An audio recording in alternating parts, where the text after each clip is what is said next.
ต้อนรับเอเชียสู่บ้านสีเขียวสว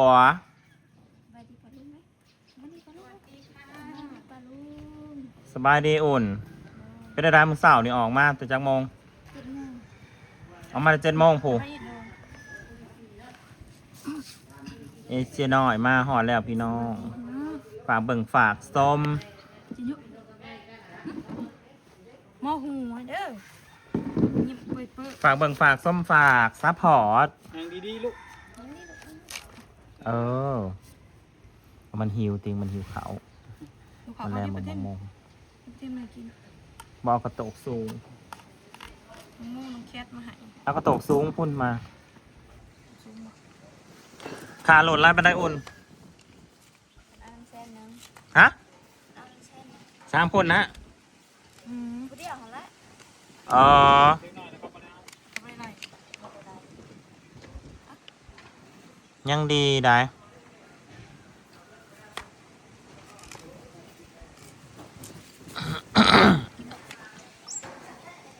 ผู้ดีมะม่วงกับผู้ดีโดนมาได้แฮปปี้มาแล้ว ได้นะ ก็แม่นป้าลุงถามหา ไปหากอีบ่ อ่ะเบ้าโหลดบ่ นางลงงามๆสบายดีงามๆเป็นอะไรดีใจอีบ่มานี่ ดีใจค่ะแฮปปี้นะเมื่อ5 ก็ได้4 มื้อ5 มื้อสู้เป็นคนป่าเปกเลยสภาพ บัดน้องบัดยังคือเก่าอยู่เนาะตัวแล้วน้อง เอเชียนะหมัดผมบอกคือต้องหลาผมให้มันเด้อ มันหมัดบอกคือต้องหละแล้วก็วีให้มัน ปล่อยผม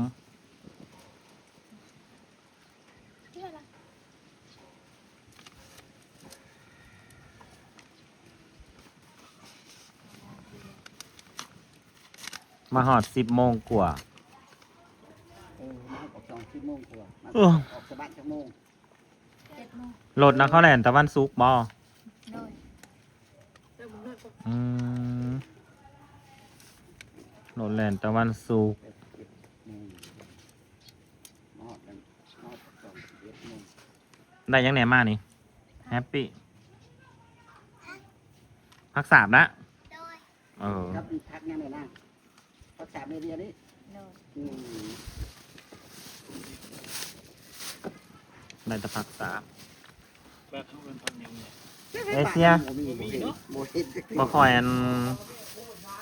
ไปเบิดคุก บ่แม่นตั้มมาหุงแล้วมันบ่คอยถูกใจบ่ บ่เคยเห็นบ้านเฮาน่ะไปได้รอบหัวเคยพอ มากันแค่3 คนพี่น้องเอ้ยไปล่าห้องเฮียนหรือยังแฮปปี้ ได้แล้ว อืม บอกเพิ่นว่าให้ได้เออ ให้พาไปล่าขอบ่ ไปจังมือเพิ่นถามอยู่ จนมาที่ข้าว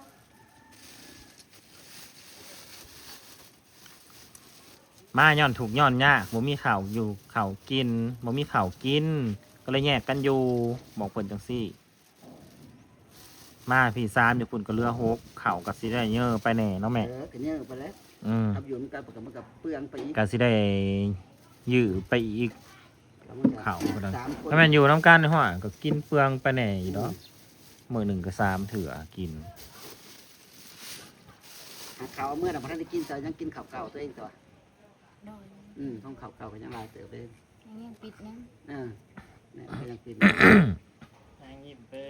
ลแน่ตลาด ยังไม่ เห็นกัน เดี๋ยวมาอยู่น้ำประเทศเลยได้มาอยู่ลี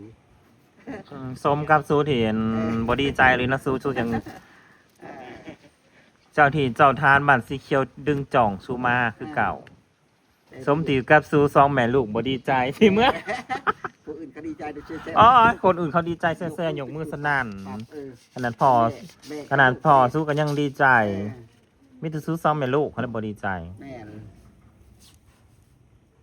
มันบ่มาก แม่นบ่มันบ่มากนี่เอเชียมันบ่มาก มันอยากกินตำมะหุ่งกู โอ้มันหมักตามหงเนาะ อืม เพชรก็กินได้จังหวะ กินบ่ อ่า เรากินบ่ละกินอะไรกินแล้ว ถามดูถามเอเชียดูกินบ่ตำมะหุ่ง กินไม่ใช่จมูก กินบะตามหง ไปนางกินอยู่บนตำหงโดย มันจะไปคอยว่าวกับใครหรอกแต่กระเพาะกระแม่มันทำว่าวเป็นปากเกี่ยงถ้ากะกินข่าวไปมาแล้วนี่ข่าวมากหิวข่าวอยู่เลยว่าสิออกไปแต่เศร้าหักเห็นนั่นเห็นนี่เพื่อสิแล้วหรือบ่แล้วจักเชื่อก็เลยพากันกินข่าวห้างกันกินข่าวแล้วนะฮะจังหน่อยจังไปหรอกหลังจากอาบอยู่ไซฮะสิไปอาบอยู่ไซอาบอยู่คลองบ่ฮะสิไปอาบอยู่คลองบ่หรือสุอยู่ไซฮะมันหมากอาบน้ำบ่อยู่บ้านกันเลย ที่บ้านก็อาบ นั่นแหละปล่อยผมแบบพยายามหวีให้มัน โดย มันจากสินารักปลาลุงจากสิได้เบิ่งเต็มที่ฝากเบิ่งฝากส้มฝากเบิ่งเต็มให้มันเต็มที่เด้อพี่น้องเนาะก็อย่าลืมซื้อไข่ปลาทูมาม่าปลากระป๋องให้น้องแฮปปี้กับน้องเอเชียกับแม่ซอยซัพพอร์ตซอยขากับข่าวเฮานำซอยขาไฟเฮาพร้อมเอาแม่นละว่ะค่าไฟน่ะเดือนละล้านปานใด เขาเอาเดือนละแสน ฮะ เดือนละแสน เขาเก็บเอาตามร้านสิใส่หน่อยใส่ร้านกระสัง โดย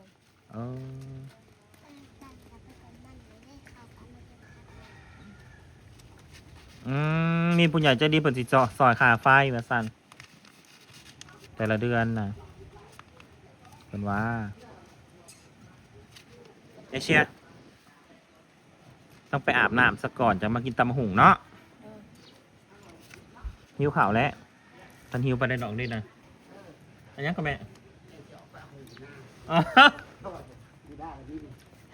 เอเชียอยากกินตำแฮปปี้ถามน้องด้วยว่ากินบ่ตำหุงกินมาสั่นแม่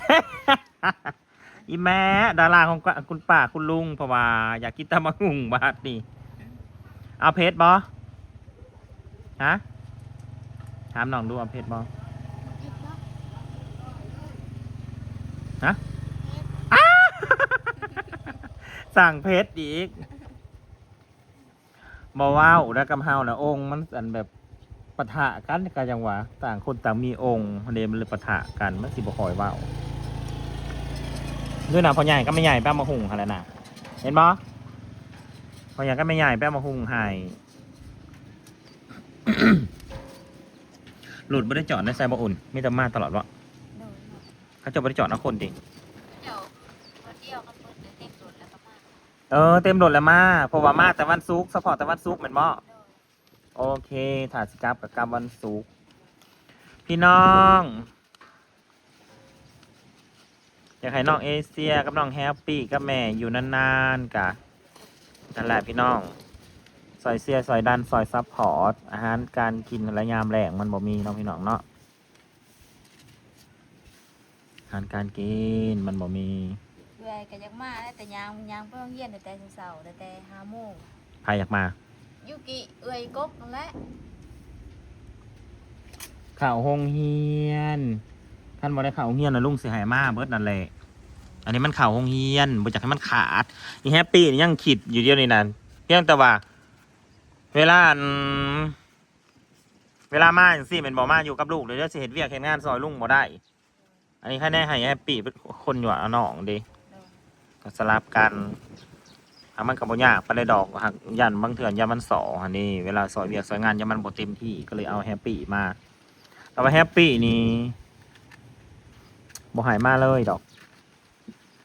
แต่มันก็บ่เป็นหยังมันขาดไปเพราะว่าเขาก็บอกไปของเฮาบ่มีอยู่บ่มีกินหูเป็นหยังยังเข้าหูนั่น หนักแน่มันพูดว่า อัน แต่ว่าต้องกลับเมื่อให้มันทันเซ็งฝากเฮียน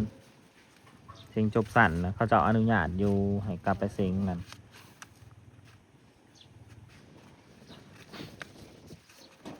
ก็ดีใจพี่น้องที่เขากลับมาอีก พี่น้องก็สิได้เปิดต่อเนื่องกัน ขอบคุณป้าลุงเด้อที่เมตตาขอบคุณหนู ขอบคุณหลาย ๆ ค่ะ ขอให้สุขภาพแข็งแรงเด้อขอให้ร่ำรวยเด้อ ไป พาไปอาบน้ ตามน้ำมาลูกปะ อืม อย่างนี้ ำอยากอาบน้ำพี่น้อง ไปแม่เอาสบู่ให้หน่อยก่อน ทาสบู่ก่อนเอาสบู่ก่อนเร็วๆไพ่แนนสิอาบตายไพ่แนนสิอาบ